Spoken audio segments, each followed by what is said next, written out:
Okay, hereby I open this academic ceremony in which Alberto Jover Martinez will defend the academic thesis, The Network Approach to Psychopathology, from Assessment to Estimation. May I invite you to present a summary of your study and the conclusions of your thesis? Thank you. Dear Pro-Rector, dear committee members, dear colleagues, family and friends. In the next 15 minutes, I will tell you about the research that I have conducted for my PhD thesis entitled The Network Approach to Psychopathology from Assessment to Estimation. Let me begin by explaining where the network approach comes from. The current paradigm to understanding mental health problems is the medical model. This model posits that observable symptoms are provoked by an underlying mental disorder typically theorized to be located in the brain. For example, you might have encountered someone that has problems sleeping, feels sad, lacks motivation, and doesn't have an appetite. The medical model states that these observable symptoms are provoked by an underlying mental disorder such as depression. This paradigm has faced significant criticism. For example, no biological marker, gene-based diagnosis, causes, or treatments have been found for common mental disorders with sufficient predictive power. Similarly, no valid tests of abnormal brain circuitry have been found for common mental disorders. The DSM-5, which is a manual that contains a list of diagnoses, is merely descriptive and agnostic about causes, but is also based on the medical model and has also been critiqued. Its included categories lack validity due to high comorbidity rates, heterogeneity of symptoms within disorders, and evidence suggesting that mental health problems are spectra rather than rigid categories. While the medical model and the DSM-5 have helped advancing our knowledge about mental health problems, their limitations highlight the complexity of this type of problems. Expanding perspectives beyond the medical model, the DSM-5 and brain mechanisms may offer valuable insights. The network approach emerges in response to these criticisms. In this approach, the symptoms and their interactions are the disorder because such interactions sustain and reinforce the symptoms. In other words, the symptoms provoke the symptoms. In the picture above, you can see nodes representing symptoms and arrows representing the interactions between them. By discarding rigid diagnostic categories, the network approach is transdiagnostic, recognizing that a person's symptoms can span multiple categories, such as anxiety or mood. Moreover, the focus on dynamic relations emphasizes time and change, allowing us to study how a person's symptoms evolve and interact over time, making it a person-focused approach rather than a group-based one. However, despite its promises, most research in this area still clings to traditional diagnoses like the ones in the DSM-5. Moreover, many studies on the network approach relied on previously existing datasets that were not collected with the network approach in mind, and as a result, a lot of those studies are group-based rather than individually focused. This creates a paradox. Although the network theory emphasizes a focus on individuals and a transdiagnostic approach, its research fails to reflect this philosophy. As a result, a lot of its research is group-based and focused on diagnosis. To truly study the network approach, we need repeated data of the same individual on variables that span multiple categories. In other words, we need time series data of transdiagnostic psychopathology. This thesis aimed at advancing the network approach from a transdiagnostic individually centered approach. The first aim of the thesis was gathering data for network modeling purposes as described in chapters 2 and 3. Chapter 2 describes the development of an ecological momentary assessment protocol, or EMA protocol. These protocols are a type of study that gather data that can be used with network modeling purposes. In Chapter 2, we described the development of such an EMA protocol, and in Chapter 3, we used it and validated. The second aim of this thesis was studying the individual networks of transdiagnostic psychopathology of individuals, as described in Chapters 4 and 5. The fourth chapter describes how such networks differ between people with different levels of psychopathology, and Chapter 5 describes how individual networks of transdiagnostic psychopathology can be quite heterogeneous, and how patterns observed on group-based networks generalize to all the individuals in that group. Firstly, I will talk about Study 1, where the development of the EMA protocol was described. As I already mentioned, EMA studies gather data that can be used for network analysis. In such studies, we usually trigger short questionnaires on participants' mobile phone numbers a number of times per day during a number of days. There was no ecological momentary assessment protocol that assessed transdiagnostic psychopathology, so we developed one. For that, we carried out an online survey of clinicians that was answered by 92 clinicians. Moreover, we wanted to enrich the data of these EMA items, so we conducted focus groups with clinical experts on different disorders. Finally, 3 independent researchers coded the answers and reached a final list of items based on consensus. Here you can see some examples of those items.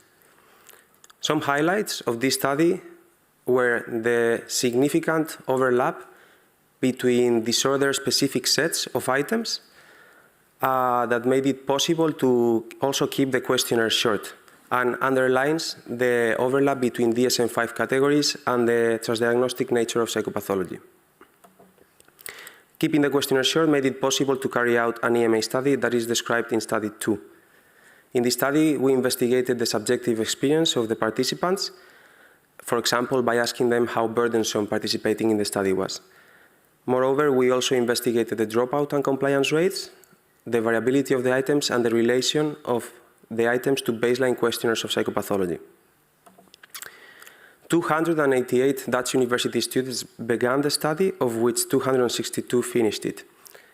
In this study, after completing an online screening and a baseline battery of questionnaires, participants had to answer a number of surveys every day during 28 days. Specifically, they filled in a momentary survey 8 times per day, one of which also contained items about sleep, and also one evening survey every day. Moreover, they had to fill in a weekly survey every week. Regarding the subjective experience of the participants, some aspects differed between males and females. Specifically, males perceived that the study had less impact on their daily lives.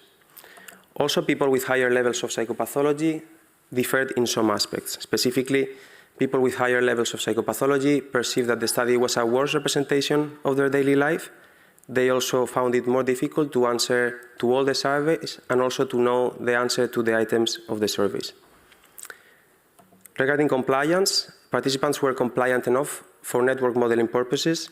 They answered 67% of the surveys, which means that on average each participant provided 162 surveys. Regarding dropout, 26 people dropped out, most of them in the first week of the study. No variable was associated to dropout, but some variables were associated to compliance. For example, surveys that were triggered later in the study or in weekends were less likely to be answered, and surveys that were shorter or more rewarded were more likely to be answered. Regarding item variability, all items displayed variability to some extent, but items capturing more extreme behaviors showed less variability. For example, items capturing behaviors such as self-harm or purging. Finally, almost all items were associated to almost all baseline questionnaires of psychopathology.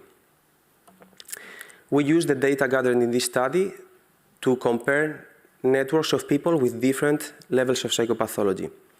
In order to compare such networks, the sample was divided in 2 groups based on standardized psychopathology severity cutoff scores. Here you can see how the relations that were significantly different between groups looked like in the low and high psychopathology groups in panels A and B respectively.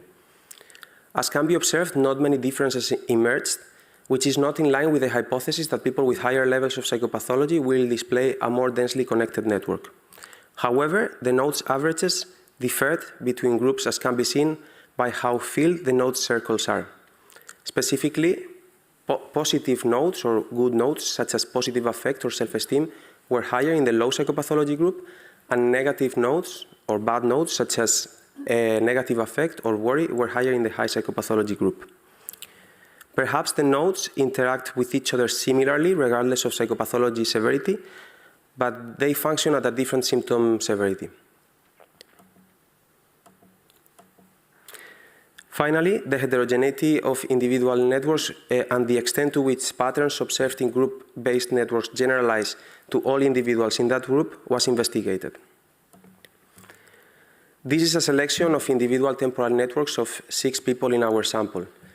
As you can see, there seems to be a lot of heterogeneity, but if we check networks visually, it's a subjective conclusion and it's prone to error. So we tested this statistically. To study the heterogeneity of individual networks of transdiagnostic psychopathology, we compared each individual's network to the networks of all other individuals in the sample. Here you can see many columns, and every column on this graph represents one of such comparisons. Columns in blue represent comparisons that concluded that the network structure of those 2 individuals were equal. And columns in red represent comparisons that concluded that those network structures were not equal. As you can see, most of them were concluded to be equal, but a significant number of them were not. As individual networks can be quite different, studying them in groups might not be optimal. For that reason, the extent to which patterns observed in group-based networks generalized to the individuals in that group was investigated. To do that, first we estimated a group model. And after that, for each individual in that group, we estimated 2 networks. One network contained the effects that were observed in the group model, and the other one was freely estimated. And after that, we checked which of those 2 networks represented better the data of that individual. In this graph, you can also see columns. Columns in blue are columns that concluded that that individual was better represented by the group model. And columns in red were the individuals that were better represented by the freely estimated model. In conclusion, studying broad concepts in EMA studies, such as transdiagnostic psychopathology, with network modeling purposes was shown to be feasible. The findings of Chapter 4 are not in line with network theory, as not many differences between groups were found. Regarding Chapter 5, the majority of individuals were well represented by the group model and displayed similar network structures, but a significant number of them did not. Future EMA research should test the feasibility of the presented EMA protocol in clinical groups, and it is also urgent to develop methods that integrate variables that unfold at different timescales. Regarding network theory, transdiagnostic network structures should also be investigated in clinical populations. Moreover, it is urgent to identify reliable indicators of homogeneous groups if we want group-based research to be generalizable to all individuals in that group. Finally, it would be beneficial to develop methods that integrate networks operating at different levels. This could provide a more comprehensive understanding of psychopathological mechanisms.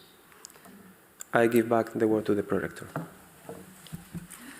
Thank you for your clear presentation. The opposition will be opened by Professor Mures. Professor Mures is Professor of Developmental Psychopathology at this university. Thank you. Dear candidate, I have to make you compliments for the really nice thesis, the studies in it. Almost everything is published, as far as I see. So that is really good work. I also like the front page of the booklet. I see a network with a lot of strings, and my question is basically about chapter 2 and 3. I want to ask you some questions about that. So in this chapter, in chapter 2, you just described it. You want to develop a EMA questionnaire that is that assesses a broad range of psychopathology, so a lot of disorders. And you had clinicians, you interviewed clinicians, you had focus group. I think you asked me, I was one of them. You asked me questions about, if I remember well, on conduct disorder. What I think about this is, I was looking at this chapter, and I was also looking at what clinicians reported, and I was really a bit, confused by some things, because and I'm now going to look in the booklet. I saw some, you have a table added to chapter 2, and there you put some examples of what clinicians mentioned to be, well, what should be in the constructs mentioned by the focus groups. And I was surprised. For example, I looked, and yesterday I was in the clinic yesterday, and I talked to my colleague about this, because we have a lot of neurodevelopmental disorders. And I was looking at what is below neurodevelopmental disorders. So one of them was restlessness. I think, okay, maybe ADHD or something. What are you doing wrong? I'm not sure. Forgetfulness also could be a symptom of ADHD. But then I go down, I see menstruation cycle. And then I was puzzled, hormonal contraception. I think, what have these clinicians, what happened in the focus group? I'm not sure. What were you doing in the focus group? Because if I look at these constructs, I'm thinking, okay, what has it to do with the neurodevelopmental disorder, that menstruation cycle, hormonal contraception? Or maybe this is a wrong print in the booklet. That could also be the case. Maybe this is the first question that you can answer. Dear highly esteemed opponent, thank you very much for your kind words and interesting question. It could be printed wrong, but I will say that I don't think so. Instead, what I think is that the approach that we were trying to take was a more comprehensive one. So we understood that there's things other than symptoms that are listed in the DSM or relevant mechanisms that sometimes are neglected, that were mentioned to be important because they can affect somehow these patients that have neurodevelopmental disorders. I am not an expert on this type of disorders, but I think that, for example, I don't know, these experts may have thought that the specific tasks that they were doing at home may indicate variables or behaviors that are important for this type of disorders.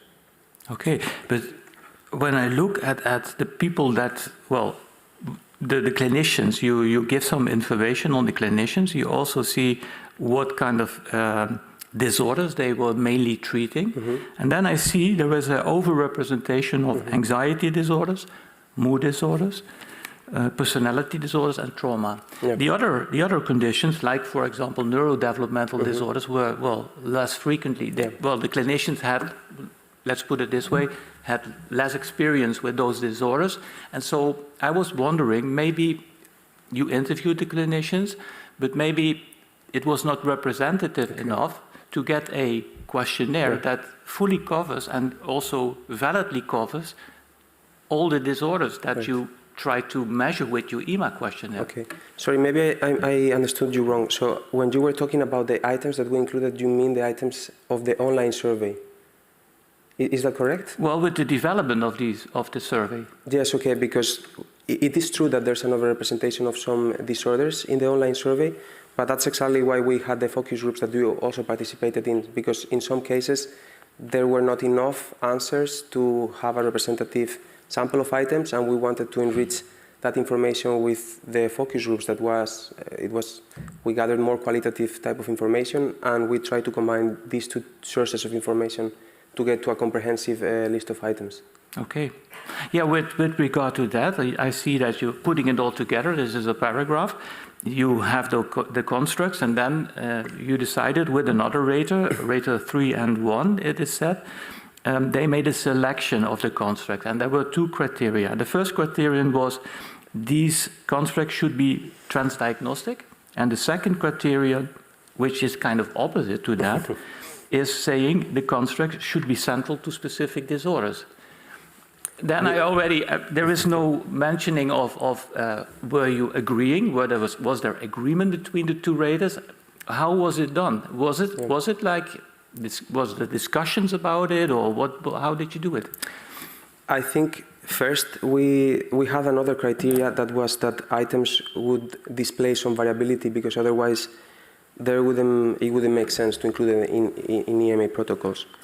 So first we prioritized that they would be variable enough and that they would encompass a broad range of psychopathology, but there are some symptoms, well, I don't want to call them symptoms, but behaviors or phenomena that are disorder specific and it's only specific for certain type of problems.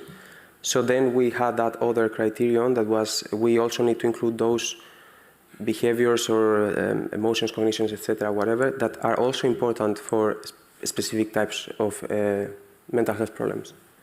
Does that answer the question? Yes, okay, understand. Do I have? Yes, you still have some. Yes, okay. Well, when I look at the final result of the questionnaire that you construed after the process, so there is some selection, you decide, okay, which items will then go into the questionnaire, and then you test this questionnaire in chapter 3. When I look at the questionnaire, I think, okay, this is basically an EMA questionnaire that is more targeting anxiety and mood problems instead of the whole spectrum of psychopathology. You can also see that when you look at the validity with some questionnaires that you took a lot of questionnaires to test the validity of your EMA questionnaire. When I look at the validity, you mainly see the most substantial correlations are with the anxiety, the mood, a little bit of personality problems. You see those correlations pop up, which is logical because I think that were also the items that you were mainly represented in your EMA questionnaire. Yeah. You agree with this, or? I agree with the first part because it is true that in the end we were not targeting a clinical population, so we thought it wouldn't make a lot of sense to include items that were represent or try to capture extreme types of psychopathology, as we were not expecting to find those types of mental health problems in that sample. But I think that there were a lot of correlations on baseline questions of psychopathology besides the questions of mood and anxiety, like a lot of subscales of the BSI that try to capture other types of problems as well. Okay. So I agree that maybe the final list of items do not capture all the range of psychopathology, and it's focused on more like lighter forms of psychopathology. But I also think that we tapped onto a broad part of the whole spectrum of psychopathology. Okay. Yes? I'm satisfied. Thank you. Thank you. Okay, thank you. The opposition will be continued by Professor Borsboom. Professor Borsboom is Professor of Psychological Methods from the University of Amsterdam. Thank you. I've read your, dear candidate, congratulations on your dissertation. I have read it with admiration and enthusiasm. I think that the data you have gathered and the questionnaire you've constructed are amazing and really, really important additions to the scientific arsenal. And I hope the data will be available to methodologists around the world, because this is really unique. It's really unique. So several years ago, when we developed the idea that you could look at psychopathology with network modeling approaches, in the beginning, we represented symptoms as nodes, and then we looked at correlations, and we thought about comorbidity and all these things. And then at some point we found, when we were simulating with these models, that if they were highly connected, they would enter into this stable alternative state, and they couldn't get out of it anymore. So they were self-sustaining. And at that point, we thought, well, this is more than an approach, it's actually a theory, because it describes a possible mechanism that generates these stable states, and it also would explain why we can't find any, biological markers or anything like that are really strongly predictive. At that time, I couldn't have dreamed that data of this quality would be leveraged to investigate that, and I'm really impressed by that. So in chapter 4, you are looking at the differences between groups of people with high and low psychopathology. And you're looking at the connectivity of the network models that are estimated on the EMA data. And as you just showed, you basically found very few differences. The networks are extremely generalizable and robust in that sense. I wonder what I have to do with this as a theorist. The biologist Thomas Huxley famously said that the great tragedy of science is the slaying of a beautiful hypothesis by an ugly fact. Now, I think these are quite beautiful facts you've uncovered, but I wonder, should I consider the theory refuted? Dear highly esteemed opponent, thank you very much for your words and question. Very short answer is no. Maybe the facts are beautiful, but I think the hypothesis and the theory is even more beautiful. And what we considered is just one more possibility. The possibility that perhaps it's, I will put it in another words. I feel like when we talk about the connectivity hypothesis in our collective imaginary, we see a totally or fully connected network with a lot of arrows. And I don't think that needs to be the case. Like, also, for example, this reminds me of when Laura Brinkman talks about networks and she shows these models, structural equation models or CBT models that have very few arrows. Those very few arrows already can point to a more densely connected network, even though there's maybe just a few, 4 or 5. So I think it is important to maybe switch that idea that the network has to blow with interactions between nodes, and that maybe we need to find key differences that are more telling. And of course, another possibility is that our sample was a student sample, and we will find more differences or more significantly different effects in a clinical sample. Okay, and just to probe this a little bit more, would you also have been so skeptical of your own results if you had found the opposite results? So suppose we were standing here and you found that the networks of psychopathology, high psychopathology individuals were much more connected. Would we have considered that evidence for the network approach? Suggestive evidence, perhaps, yes, like along those lines. I wouldn't have, with all certainty, said we found it, but I would have said it points towards that direction, yes. Yes. I don't know if I'm answering your question. Well, I wonder how symmetric we are in the evaluation of evidence, because a lot of work is now invested on the idea that this is, you know, a broadly correct hypothesis. And so when we obtain conflicting evidence, it's maybe more natural to seek, you know, alternative explanations for why we haven't found what we maybe expected. And if we can see that if we imagine that we have actually found, if we did find the expected patterns, we would be differently reacting to that, then we would probably say, well, this network theory is pretty good. So your question basically is if I had found the opposite of what I found, then if I would have been more supportive of the network theory, is that what you're asking me? Yeah, whether you would then also have considered, you know, all kinds of alternative explanations. I think so, yes. Okay. I think so.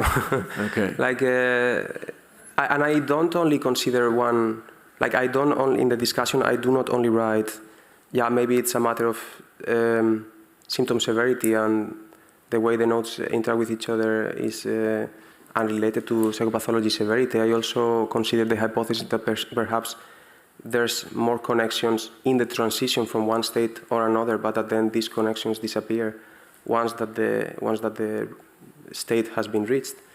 I think it's important to consider multiple explanations. Yeah, so that was something I was thinking as well. But I do have to say, I mean, it is an amazing data set. You use models that didn't exist like 10 years ago that are, you know, yeah, I mean, they have limitations, but they are. It is state of the art. So it's in that sense quite important, I think, important information. Karl Popper said we should ring the bells of victory every time a theory is refuted. I agree that this is not strong enough to refute the theory, but still we should consider this extremely informative in, you know, rethinking how we go about. And one of the things that I have wondered about a lot is how well our statistical models, like the vector autoregressive model that you use, are able to represent and capture the kinds of relations that are posited in the network theory. Especially when you also mentioned this, when you have these different time scales. Yeah. And this is all within the day fluctuations, but I think that many symptom interactions are likely to take place more, you know, over weeks or even months. Correct. Yes, with that I agree fully, and also it's a matter of the assessment as well, the way we assess it, and the variable selection in the end. There were many variables that I considered relevant that we did not include in the model only because of the difference in measurement timescale. Can you give me some examples of that? For example, self-harm per gene. What else did we assess at the daily level? Things as simple as how was your day, because this can capture a specific event that triggered something as well. We could not include because we only assessed once per day instead of 8 times per day. And so, if that is the case, I mean, you've taken this EMA approach as far as it can go, I think. I don't think we will have patients doing this for a year or something like that. I mean, this is quite comprehensive, and it would be quite remarkable if we were able to get this kind of thing into a clinic, because it's a lot of work for people to do. And if this approach is not able to capture long-range interactions that are important, what should we do? Can you answer very shortly? Yes, I am hoping that there will be methods that can integrate variables unfolding at different timescales, or that we will be able to capture variables without having to resort to asking participants all the time, such as digital phenotyping variables or something like that. That's a great goal, I think. Thank you. Thanks. Okay, thank you. The opposition will be continued by Dr. Omid Ebrahimi, and he is online, and Dr. Omid Ebrahimi is a research fellow at the University of Oxford. Thank you very much. So, dear candidate, first of all, let me start by saying congratulations on a very well-written thesis and a very important contribution to the literature. It was a pleasure and very rewarding to evaluate your thesis, and I was particularly impressed by the flow and the sequential manner in which you investigated and built upon your previous research questions to the next. And I think particularly the scale you've developed is a very important contribution, not just to the network literature, but also anyone doing dynamic modeling overall. So thank you for that. And of course, I have some questions for you and look forward to discussing these with you. So starting with chapter 1, on page 7, you mentioned a very interesting example of Pablo, which I enjoyed, where you mentioned that several examples of how symptoms spread, such as Pablo's lack of sleep leading him or making him, leading him to feel anxious. Now, the thing is here that many clinical psychologists would argue that the reason that the symptoms spread to each other are related to mechanistic variables. So the reason, for example, that Pablo's lack of sleep leads him to feel anxious is related to catastrophic cognition about the consequences of the lack of sleep. So I wonder, with that in mind, where you see or what your thoughts on the network approach and the place of psychological mechanism within this approach. Dear esteemed opponent, thank you very much for your words and question. I want to check if I understand properly. You are asking me about whether I consider the mechanistic variables that can somehow moderate the effect of one node to the other node or something like that? I'm saying that in several of your examples, you provide examples of how symptoms spread activity to other symptoms, such as anxiety to a lack of sleep. But there might be a psychological mechanism, such as a catastrophic interpretation of the lack of sleep that's in between there. And how do you see these mechanisms fit within the network approach and network models? Yeah, thank you. So I think there's, of course, room for them. In the end, a network can be of many different things. But I think, even though it's useful, and I think I totally encourage this type of research, it can be tricky because you can start finding this type of mechanisms, and that would mean adding more variables into your model.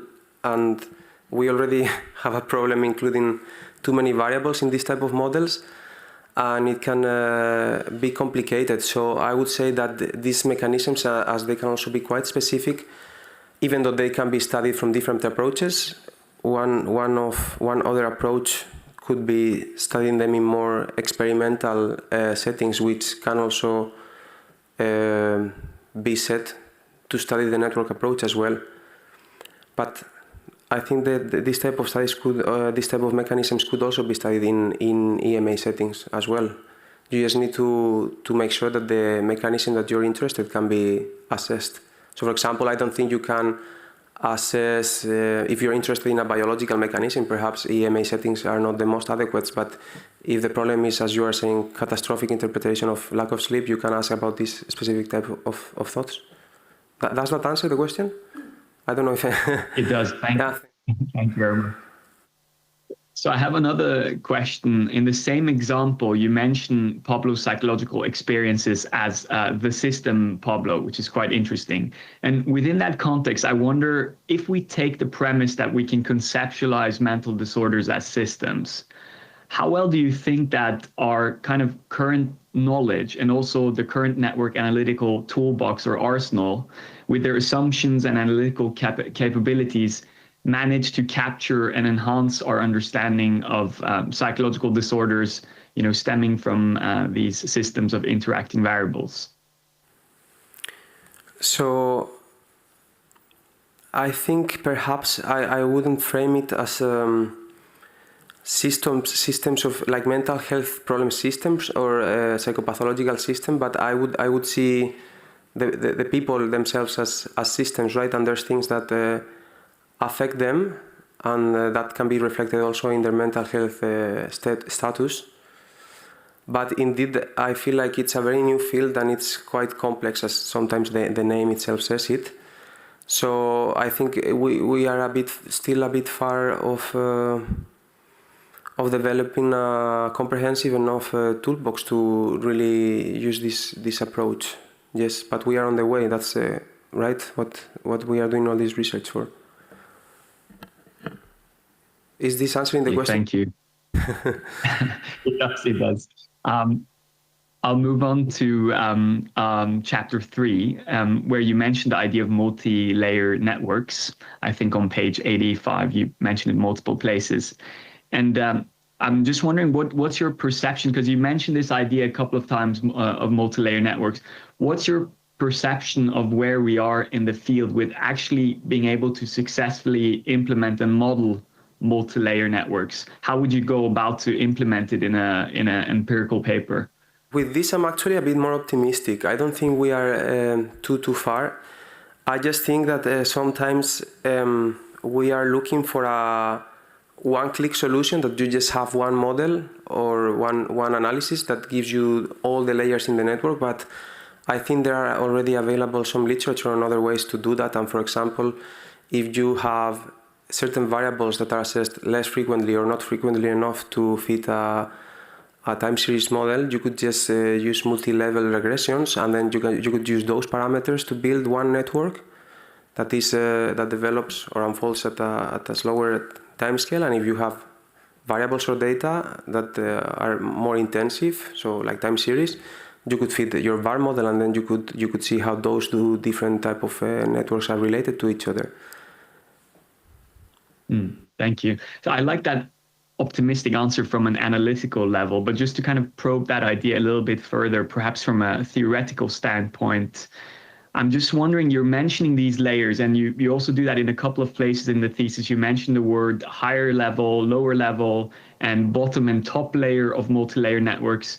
And I'm just wondering, what do you specifically have in mind for the different layers, and how did you arrive at the mereology? So what I mean with that, how did you arrive at the ordering classification, what you should place at a bottom order or a higher order in these multi-layer networks that you're describing? No, I don't think that trying to make more classifications would be a good idea. What I was trying to entail with this message is that there are things that happen at a pace that it's fast, it's almost automatic or unconscious sometimes, and when we talk about that, we talk about things like mood or thoughts, and experiencing this type of phenomena repeatedly in time is what perhaps is building other types of symptoms and how they fluctuate. For example, me thinking negatively about myself many times a day during a period of time is what is affecting my self-esteem, and that also was thought to be a more stable variable, but it also fluctuates, but perhaps at a different pace than mood or mood variables or thought variables. That's what I was trying to entail.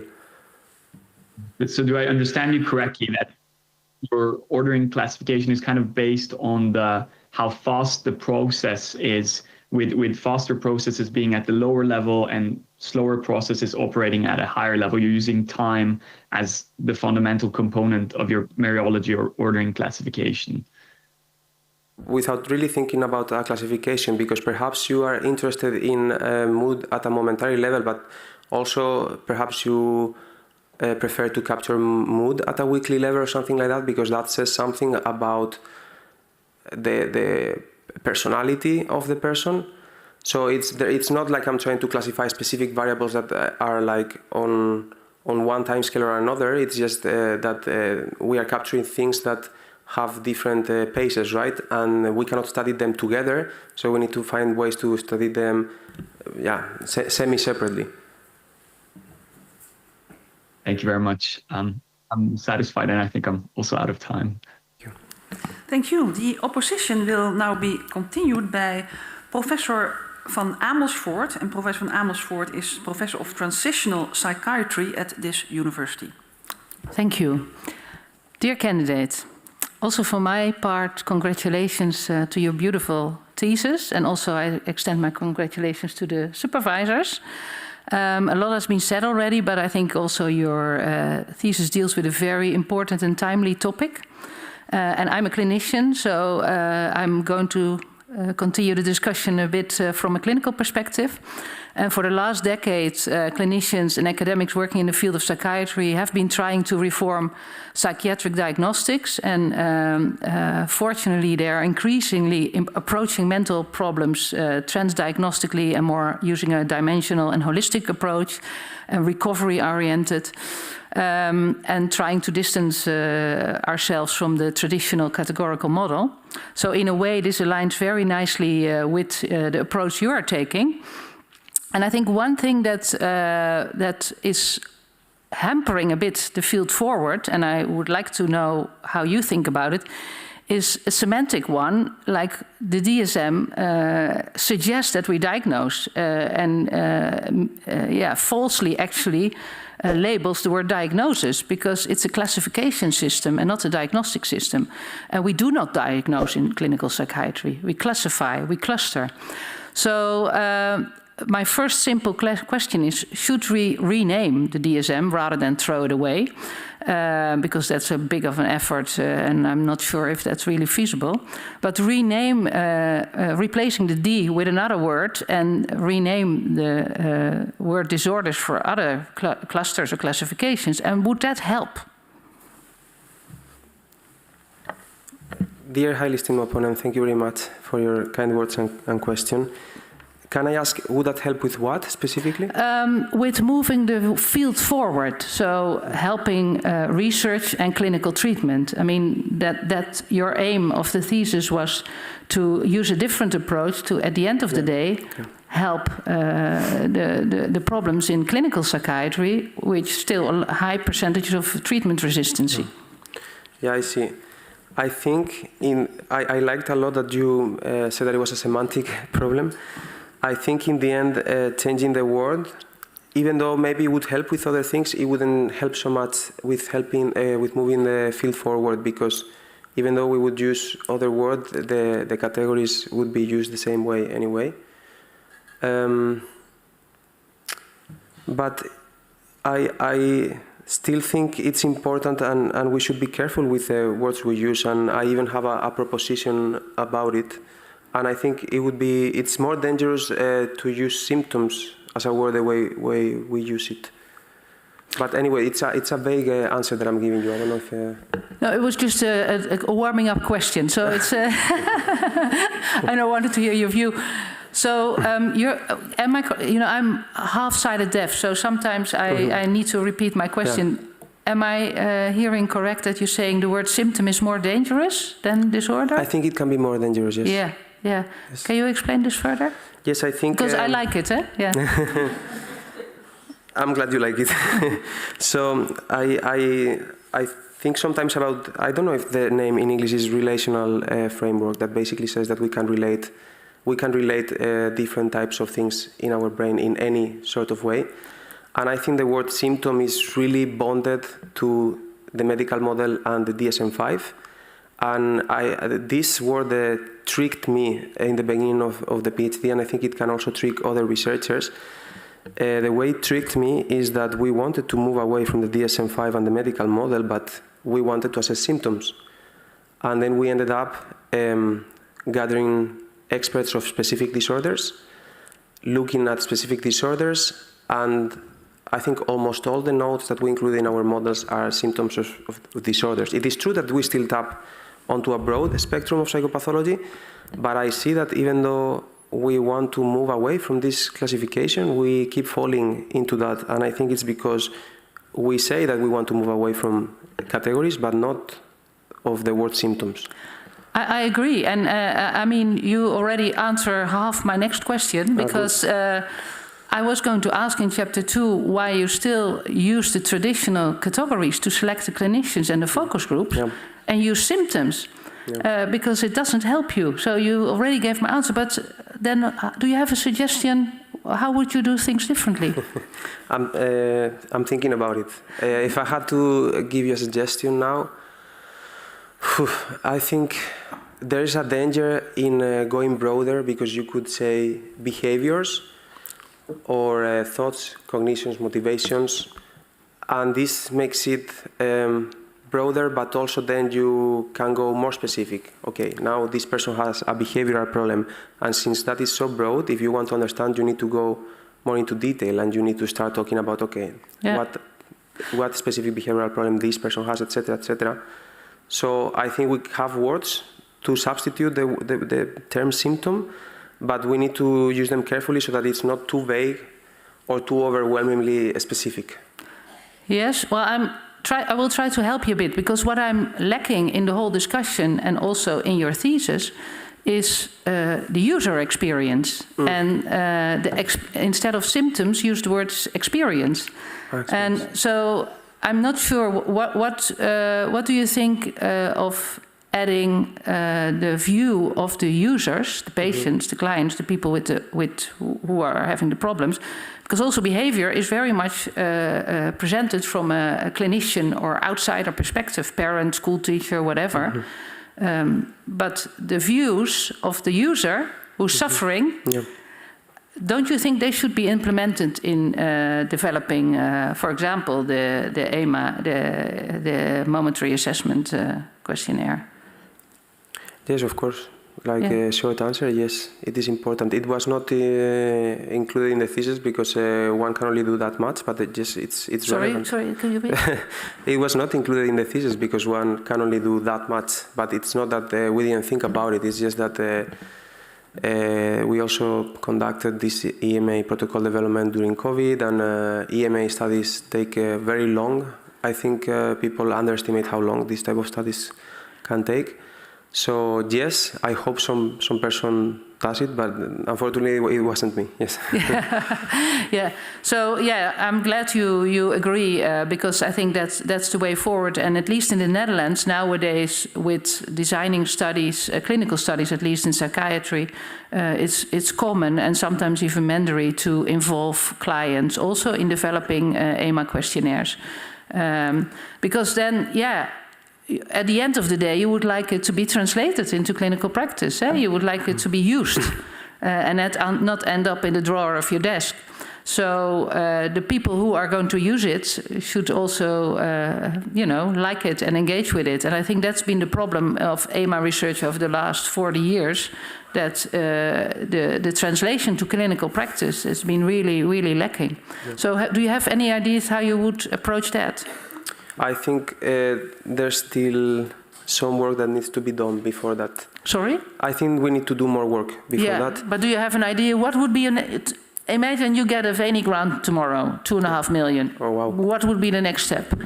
I think, again, and that's something I also mentioned in the discussion, maybe I'm a bit obsessed with this idea, but I really think first we need to identify homogeneous groups. I cannot just start trying to build a network of a specific person without really knowing what the specific problem is. And for that, I think we need more indicators, sorry, to know what the specific problems of different people are. And once we know that, sorry again, we can know what variables we can assess for this person and how those variables should relate to confirm our hypothesis of what problem this person has and to select a treatment. Thank you very much. I'm satisfied with your answer, and I give the word back to the Prorector. Thanks. Thank you. The opposition will now be continued by Professor Peters, and Professor Peters is professor in experimental health psychology at this university. Thank you. Dear candidate, I gladly join in the praise which has already been made to you by all the other opponents. And as the first NMSD PhD candidate, you have laid a good foundation for many of the other people involved in this project and done a really important work. So my congratulations for that, and also to your team, of course. The ultimate goal, if you look at in the website of NMSD, is to improve treatment for mental disorders. And I would like to talk to you about this aspect, really for setting up this EMA for treatment. And the current ESM protocol, as you have now been tested, if you've tested it, it mainly consists of, it's a dangerous word, but of symptoms. You use it yourself.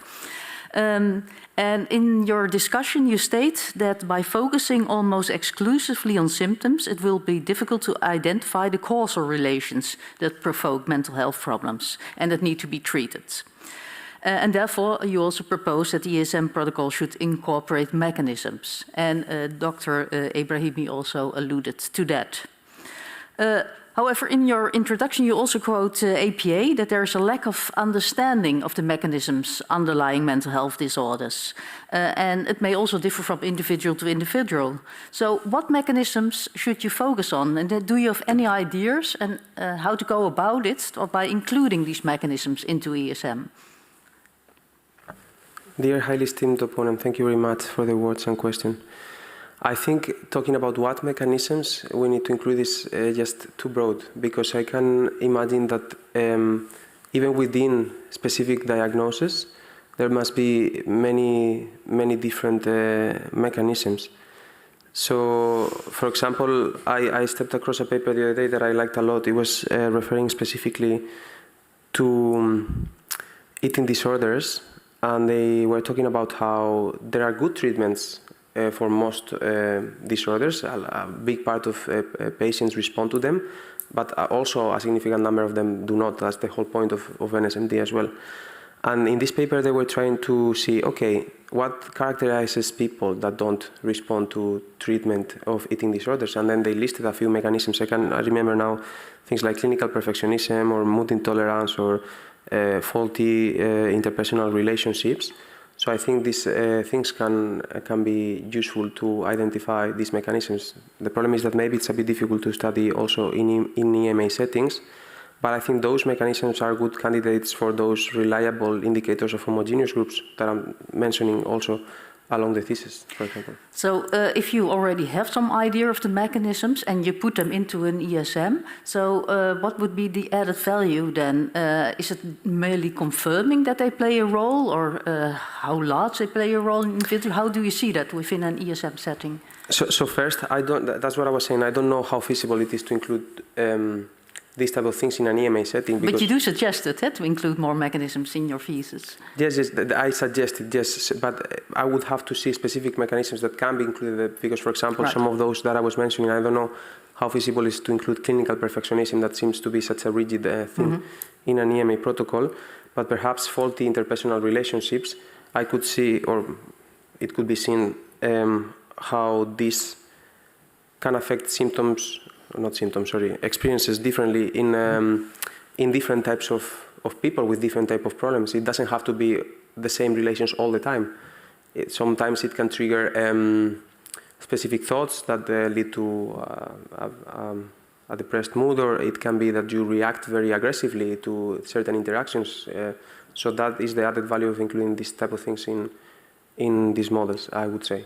Okay, so you can also individualize it and see in what context things play a role. Yeah. So, right. Okay, then I have another question, and that relates to what you actually just said in your last answer to Professor van Amersfoort about the nomothetic models and going to more homogeneous groups. And I agree for research purposes that could be very important, but in the light of the aim to get better treatments, you state that there's a limited generalizability of the nomothetic models towards the individuals, and therefore you urge for these homogeneous groups. But is not the whole idea of NSMD that we have these individual networks, that you know where you can focus your treatment on? So why, for research or for treatment purposes, would you need this homogeneous group and these nomothetic networks? Because if we get to homogeneous networks or homogeneous groups of people, if we can reliably say, okay, these people are the same, we can also study them together instead of doing many studies one by one, because it is likely that people differ a lot, but I also am skeptical that everyone is totally different, that we cannot somehow develop the same treatments for specific groups of people. And that would also be too overwhelming to study. Right. I don't know if I answered. I see you a bit like thinking. Yeah, I was thinking of your answer because in the end, we do want to know, we don't, well, the whole idea is that we don't have homogeneous treatment or one treatment fits all, but that we have individualized treatments. So if you first have to define this homogeneous group, for me it sounds that you are moving back towards more one-size-fits-all treatment, at least for that group. Yeah, maybe I would say one size fits a few treatment. Like we can see treatments that fit specific groups of people, but we cannot just, or I think we cannot just say, okay, we developed a treatment for disorder X, because that's not, we've been trying that for a lot of time and it doesn't work. So I would say, okay, if disorder X displays variability, it must be because there's some differences between people belonging to this category. Let's try indicators that can point out at specific groups of people within that category, and let's find if let's see if we can find a treatment for these specific subgroups of people. So it's not one size fits all, or we need one treatment for each person, but I guess there's some commonality. It's some in between. Exactly, it's not really individualized, but it's Yes. also not a common treatment for everyone. Yeah. Yeah. Okay. Yeah, can I go on? It's actually a very small question about your model to identify which is related to compliance. And so you make this model and you have several predictors for that. And for many of, I can see weekend days or the length of the questionnaire and stuff like that. But you also included positive and negative effect as a predictor. And I was really wondering what the rationale for that was. I mean, you have very many symptoms or experiences, and why specifically these two? What was the rationale for that? So the question is how mood affects compliance, right? Why you include it in the model at all? You can shortly give an answer. Yeah. So how mood affects compliance, right? No, not how it affects, but why you included why? it in the model. What was your idea behind it? Actually, I think it can go both ways because there's research that found something a bit different than us. I think if you have positive mood at the previous time point, the next time it can be because you're excited about something, and the next time that I'm triggering a survey, you are with your friends chatting or watching a movie that you were excited about, so you don't pay attention to your phone. Or it can be that you have negative mood at the previous time point, so you don't feel like doing anything, and when you get a triggered question, you don't want to answer it. Okay, thank you. Okay, thank you. Alberto Jover Martinez, the time appointed for defending your thesis has passed. The decree committee here will now withdraw to discuss the quality of your thesis and your defense. I request that you and your company await the results of our deliberations and our return in the room, if we come. Thank you.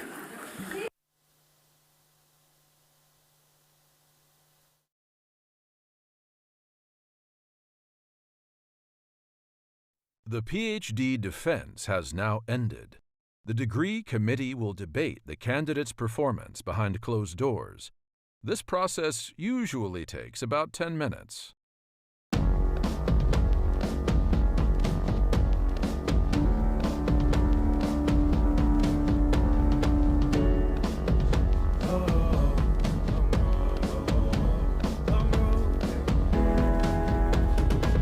Long road to the south side, 7 miles in my rearview mirror. I know what it felt like. My goal's only getting clearer. East side to the west side. No place like home. If it's questions that you've got, go the extra mile and die.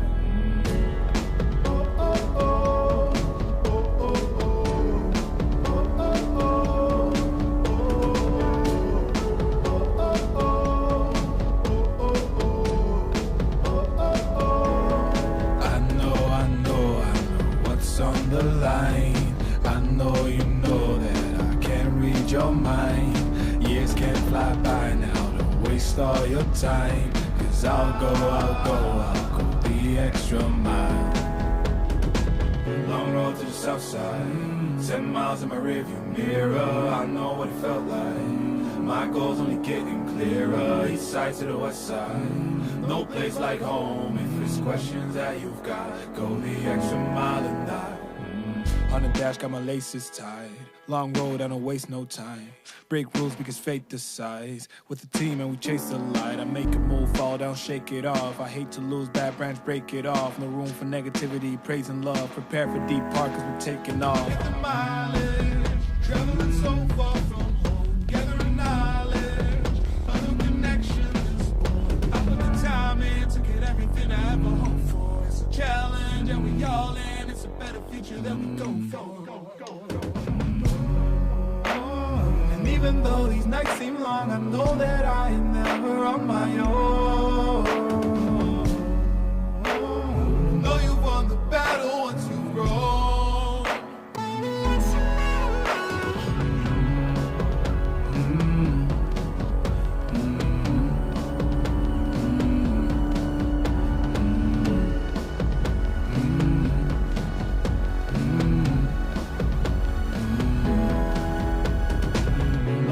South side, 10 miles in my rearview mirror. I know what it felt like. My goal's only getting clearer. East side to the west side. No place like home. If it's questions that you've got, go the extra mile and die. Long road to the south side, 10 miles in my rearview mirror. I know what it felt like. My goal's only getting clearer. East side to the west side. No place like home. If it's questions that you've got, go the extra mile and die.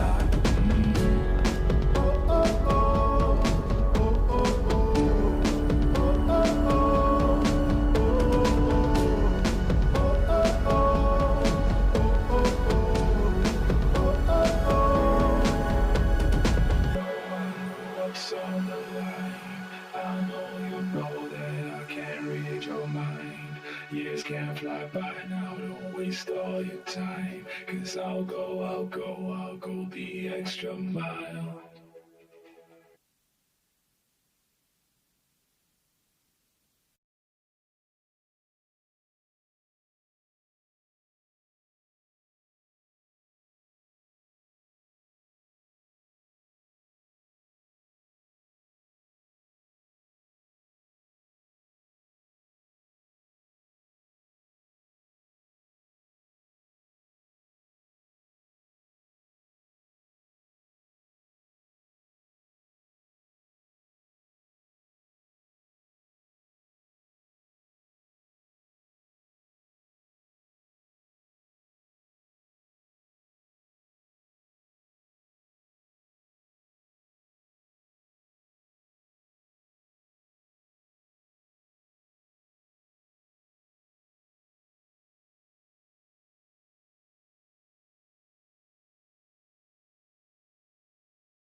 Alberto Jover Martinez, the degree committee here present has assessed the quality of your thesis and your defense.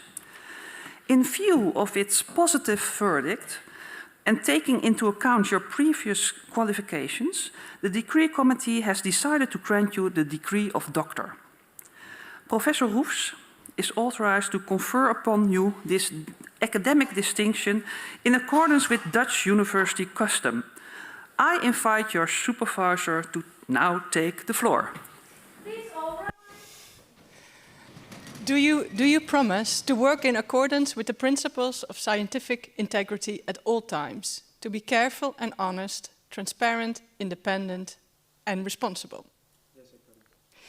By the authority vested in us by law and in conformity with the decision of the committee here present, I hereby confer upon you, Alberto Jover Martinez, the degree of doctor and grant you all rights attached by custom and law. As evidence of this, I now present you with a degree certificate signed by the rector, the secretary, and the other members of the committee and affixed with the official seal of the university.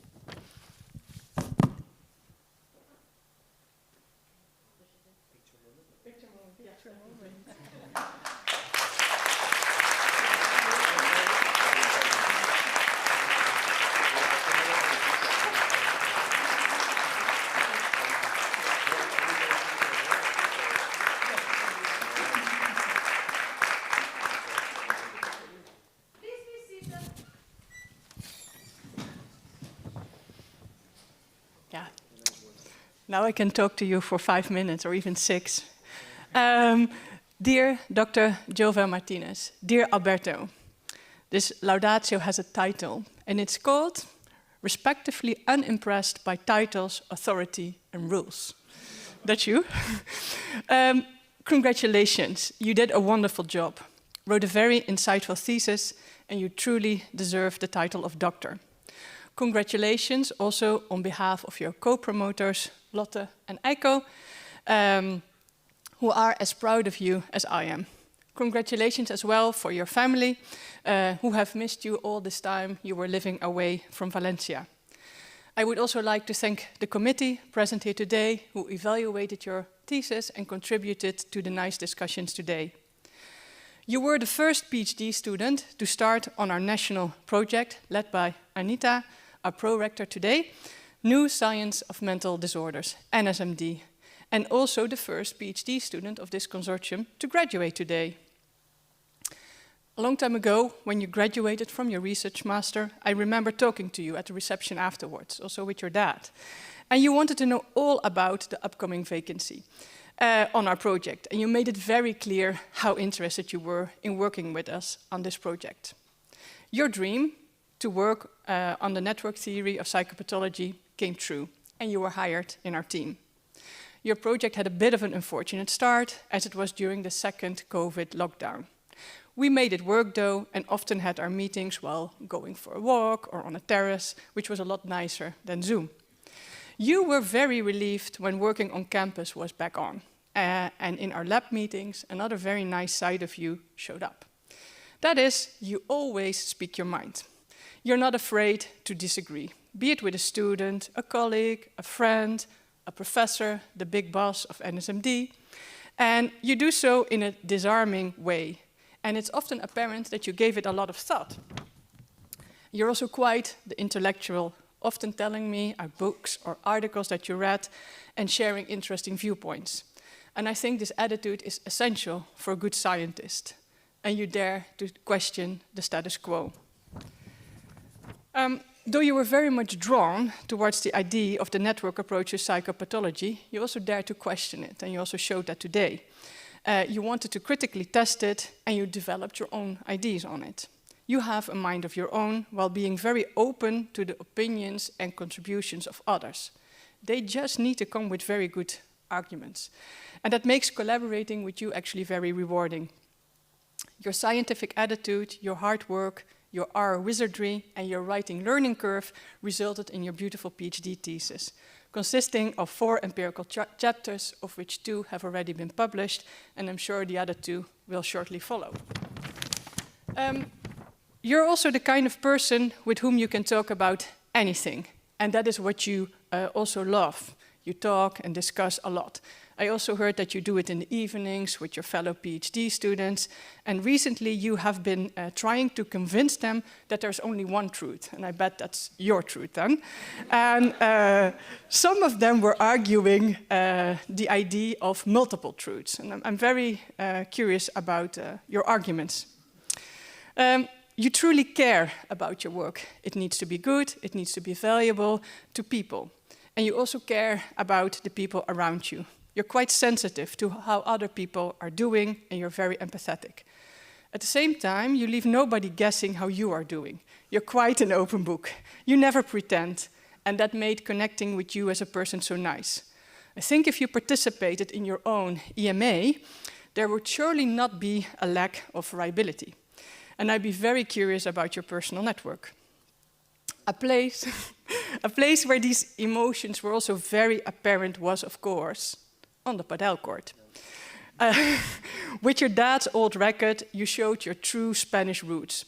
And we started playing padel during an Eat Group day, and we picked it up from there and even participated together in several King of the Court tournaments, during which you were a very supportive doubles partner with a very dynamic range of emotions. One day, of course, we should play in Valencia. So you were a very valuable member of our EAT group, and you will be missed. And I will miss you both in the lab and on the padel court, actually. We wish you the best of luck in your master's program for becoming a clinical psychologist, and I wish you a very good start in your postdoc research, which can now finally start because you have the thing. And you're very welcome to keep collaborating with us. Please do organize that NSMD symposium in Valencia, and feel very free to keep visiting us. Congratulations once more.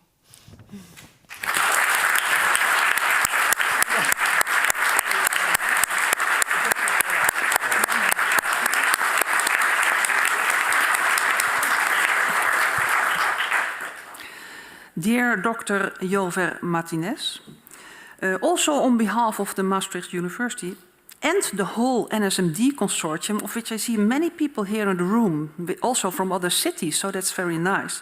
I would like to congratulate you with the degree acquired. Also for the promotion team, you have been doing a very nice supervision job. I think with Alberto, you needed to supervise. Yes, and I also wanted to say to you that it was my pleasure to break my foot for you. It provided you a job, and we were so happy with you in the eating lab, but also in the NSMD consortium. So thank you for pointing this out in your acknowledgements. Well, I think we are almost closing this session now, but before we do this, everybody's invited to have drinks at the reception that we have afterwards. You can go to that quite directly, because we are going first to take some photos here in the room with Omid at the background, and then also on the stairs, and thereafter we'll also join the reception. But you don't have to wait for that all. Just go there, have drinks, and do it in the Spanish way, I would propose. And thank you all for being here. Thank the opponents and also the people from far away. Thanks to the supervision team, and special thanks for the Paranimfs also, but also for Alberto. And hereby I close the session. Yeah, thank you. I close something.